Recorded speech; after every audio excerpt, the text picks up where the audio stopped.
Fairy Tale Chapter 520. To sum up this chapter, it wasn't really a bad chapter, however, it wasn't a good chapter either, in my personal opinion. There's a lot about this chapter that just doesn't sit well with me at all, but that doesn't mean that I do believe that this chapter was horrible. When it comes to the scene between Wendy and Urza, to say the very least, it was an extraordinarily touching scene. Knowing Urza's character from an emotional standpoint, to be completely honest, I'm genuinely surprised that she didn't shed a single tear at the sight of her own mother killing herself and on the ground dead one night, Eileen Bell Sirion. However, it still was very, very touching to see Wendy and Urza actually talking to one another about what they were talking about. Not too sure how Wendy actually gathered the strength overall to make her way towards Urza, but that's very minuscule in regards to a flaw with this scene. Very, very touching scene nonetheless. Especially when Wendy starts crying when she found out that Master Makarov died on the battlefield. That really tugged at my heartstrings right there. Overall, there isn't much of a problem with this section of the chapter, and if anything, this was a pretty good section. Continuing on though, the whole thing with Natsu.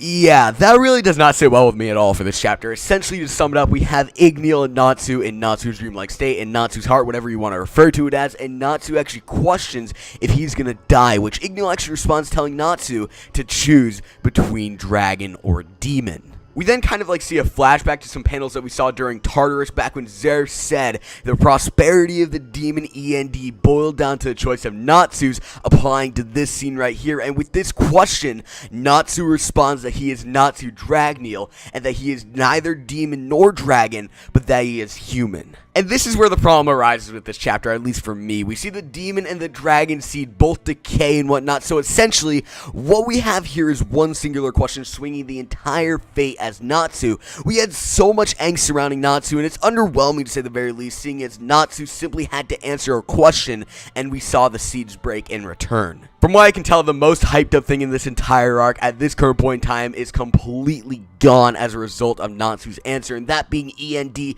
Honestly, there were so many better ways that this chapter could have been handled, and I feel as if the hero Mashima kind of just dug himself a hole where he was struggling to get rid of E.N.D for plot convenience. Overall, I feel as if this whole thing was stupid. I'm kind of just at a loss for words. Like, E.N.D, bro.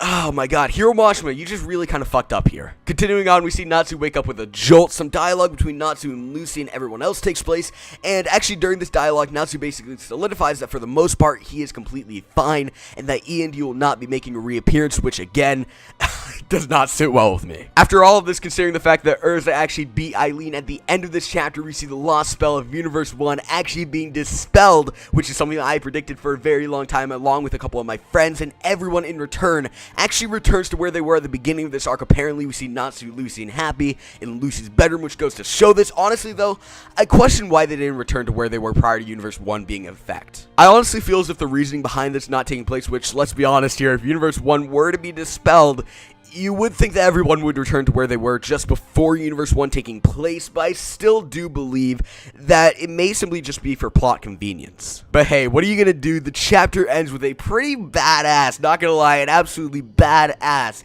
Natsu, Lucy, and Happy page, and from this point on, we're gonna be resuming the war, and chapter 521 is entitled The Strongest Wizard. And yo, the strongest wizard, first of all, I think I know who it's going to be referring to with Universe 1 being reversed.